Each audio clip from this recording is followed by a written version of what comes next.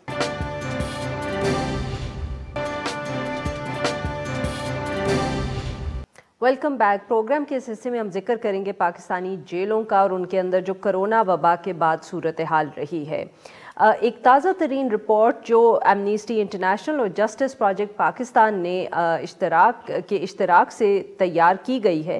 اس report کے اندر پاکستان کی 6 جیلوں کا 1 اگست 2020 سے لے کے 20 ستمبر 2020 تک سروے کیا گیا. اس کے دوران جیل حکام, متعلقہ جو میڈیکل آفیسرز تھے اور باقی لوگوں سے بھی بات کی گئی. 20 کے قریب ایسے انٹرویوز کیے گئے. جو رپورٹ تھی اس کے مطابق اپریل 2020 سے لے کے اگست 2020 کے درمیان جو پاکستانی جیلز تھے اس میں 6000 سے زائد قیدیوں کا اضافہ ہوا. یہ ایک ایسے وقت میں اضافہ ہوا قیدیوں کی تعداد کے اندر جب کرونا کی پہلی لہر پاکستان کے اندر چل رہی تھی. اس سے قبل جو رپورٹ تھی اس نے یہ بھی کہا کہ کرونا سے اپریل کے مہینے میں پاکستان بھر کے اندر تقریباً 2500 کے قریب جو قیدی ہیں وہ کرونا سے متاثر ہوئے۔ رپورٹ نے یہ دعویٰ بھی کیا کہ جیلوں کے اندر جو کرونا لاک ڈاؤن ہے اس حکومتی فیصلے کے باوجود ایس او پیز کے اوپر پابندی دیکھنے میں نہیں آئی، اور کرونا سے پہلے بھی یہ کہا جا سکتا ہے کہ جیلوں کے اندر جو میڈیکل فیسلٹیز تھیں اور جو طبی لحاظ سے صورتحال تھی وہ کچھ خاص اچھی نہ تھی۔ رپورٹ نے یہ بھی دعویٰ کیا ہے کہ حکومت کے پاس یہ آپشن تھا کہ قیدیوں کی تعداد کے اندر کمی کی جا سکتی تھی، وقتی طور پہ ضمانتیں دے کے، رہائی کے احکامات دے کے، مگر ایسا کچھ کیا نہیں گیا۔ اس حوالے سے گفتگو کرنے کے لیے ہمارے ساتھ موجود ہیں سارہ بلال صاحبہ، ایگزیکٹو ڈائریکٹر ہیں جسٹس پروجیکٹ پاکستان کی، اور ہمارے ساتھ موجود ہیں رمل محی الدین صاحبہ، یہ ساؤتھ ایشیا کیمپینر ہیں ایمنسٹی انٹرنیشنل کی۔ Welcome to the show both of you. Sara, آپ سے گفتگو کا آغاز کریں گے۔ آپ بتائیے گا کہ آپ لوگوں کو کیسے خیال آیا یہ رپورٹ کرنے کا؟ وائی ڈڈ یو تھنک اس کی اتنی ضرورت تھی، اور پھر ایمنسٹی انٹرنیشنل اور جسٹس پروجیکٹ پاکستان نے مل کر کے کیوں کی؟ دیکھیں، جب کرونا کی وبا پھیلی تو اس سے پہلے آپ جانتے ہیں کہ ہماری تنظیم تو ہمیں پاکستانی قیدیوں کے لیے ہی کام کرتی ہے، اور پچھلے ڈیکیڈ سے ہم یہی کر رہے ہیں کام۔ تو ظاہری بات ہے جب کرونا کی وبا پھیلی تو ریجنلی اسپیکنگ ایک ایسی سیناریو کریٹ ہوا جہاں پہ جیسے ایران میں پہلے یہ وبا آئی اور ہم نے دیکھا کہ ایرانی حکومت نے اپنی جیلوں کے دروازے کھولے اور 80,000 کے قریب قیدی انہوں نے چھوڑے، بیکاز یہ جس طرح یہ وبا سوسائٹی میں پھیلی تھی اس کا یہی پتہ، ساروں کو یہی پتا تھا کہ جیلوں میں اس کا اور برا اثر ہونا ہے۔ تو آپ ریجن میں دیکھیں، انڈیا میں بھی، بنگلہ دیش میں بھی، سری لنکا میں بھی ہم ان پیٹرنس کو دیکھ رہے تھے۔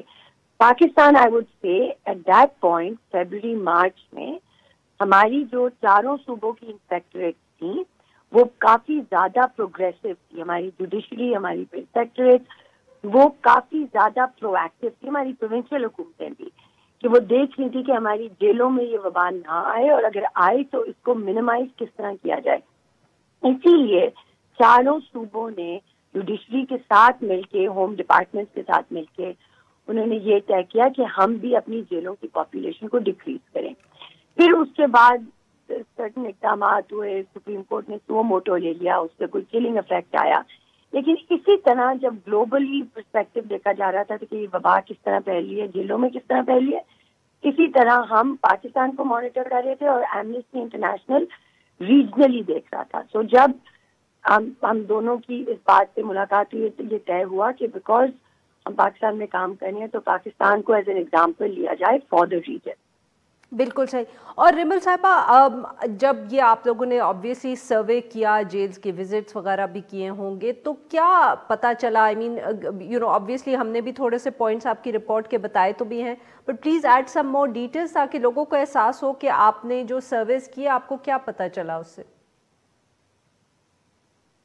Thank you Arifa. دیکھیے، جو پریزن سے جو اوور کراؤڈنگ کی جو صورتحال ہے وہ ایک نئی بات ہم نہیں بتا رہے، یہ بہت جو پچھلی حکومتیں ہیں انہوں نے جیلز کی جو اوور کراؤڈنگ ہے اس کو بہت نظر انداز کیا ہے، لیکن جو ہم نے جو رپورٹ سے جو ہمیں پتہ چلا ہے کہ جو مطلب کہ ایک ایسی صورتحال ہے کہ ایک ایسی وبا پھیلی ہوئی ہے جس کے لیے فاصلہ رکھنا ضروری ہے اپنے آپ کو اس بیماری سے بچانے کے لیے، لیکن اب ایک ایسی صورتحال ہے جہاں پہ قیدی جو ہیں وہ ان کو باریاں لے کے سونا پڑ رہا ہے، ان کو مطلب کہ جو صفائی کی تو بری حالات ویسی ہی ہے، لیکن جو ایک بیماری سے نپٹنے کے لیے جو سہولیات موجود ہیں جیلوں میں وہ بھی بہت بری ہیں۔ تو اس سے سب پتہ چلتا ہے کہ یہ ایک ایسی ایشو ہے جس کو اب اس پہ کام کرنا ضروری ہے۔ تو اس سے اور ہمیں یہ پتا چلا کہ جو ٹیسٹنگ فگرز تھے ان جیلوں میں جو ہمیں بہت مشکلوں سے ملے تھے، وہ اس سے پتا چلتا ہے کہ جو لیولز قیدیوں کو دیے جا رہے ہیں ان کی صحت کے لیے، جو ان کا حق بنتا ہے، جو حکومت کا ایک فرض ہے، وہ سب بہت بری طرح وہ فیل کیا گورنمنٹ نے اس لحاظ میں۔ اور جو کوارنٹین کی جو ابھی بی بی سی اردو کی جو ایک رپورٹ آئی ہے پچھلے 2 دنوں میں، ان میں جو انہوں نے کنڈیشنز بتائی ہیں جن لوگوں کو کوارنٹین کیا تھا، جس طرح ان کو آئسولیٹ کیا تھا، یہ تو ایک بہت ہی سنجیدہ صورتحال ہمارے سامنے آتی ہے۔ تو یہ ضروری ہے کہ ہم قیدیوں کو جانوروں کی طرح تو نہ رکھیں نا۔ بالکل صحیح۔ ناظرین، یہاں پہ لیں گے ایک چھوٹا سا بریک، جب سے واپس آئیں گے تو ہم اپنے 2 مہمانوں کے ساتھ گفتگو جاری رکھیں گے۔ Stay with us.